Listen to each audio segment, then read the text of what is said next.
Everyone, welcome back to my channel. আজকে আবারও একটা মিনি ব্লগ নিয়ে চলে আসলাম। সকাল সকাল বেরিয়ে পড়েছিলাম দুজন মিলে। আর আজকের ওয়েদারটা কিন্তু দারুণ লাগছিল দেখতে। আর স্টেশনের এই দিকটা কিন্তু দেখতে বেশ সুন্দর লাগছিল। তো এখানে দেখতে দেখতে আমাদের ট্রেনও চলে এসেছে, আর ট্রেনে করে চলে এসেছি আমরা দমদম। আর দমদম থেকে টিকিট কেটে আমরা উঠে পড়েছি মেট্রোতে। আজকে আমরা যাব একটু সিলেদার্সে। তো সেই জন্য মেট্রো করে ফার্স্টে নেমেছিলাম স্প্ল্যানেটে।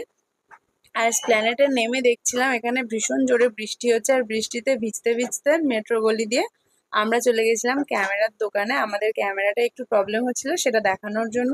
তো সেখান থেকে কাজ মিটিয়ে এখানে আমরা হাঁটতে হাঁটতে চলে এসেছি সিলেদার্সে। আর সিলেদার্সে এসে দেখি এখানেও তো ভীষণ পরিমাণে ভিড়। তো এটাই ছিল আজকের মিনি ব্লগের ফার্স্ট পার্ট। নেক্সট পার্ট কিন্তু খুব তাড়াতাড়ি আসছে। নেক্সট পার্ট দেখার জন্য অবশ্যই কিন্তু আমার চ্যানেলটাকে সাবস্ক্রাইব করতে হবে। তো চলো, দেখা হচ্ছে নেক্সট ভিডিওতে।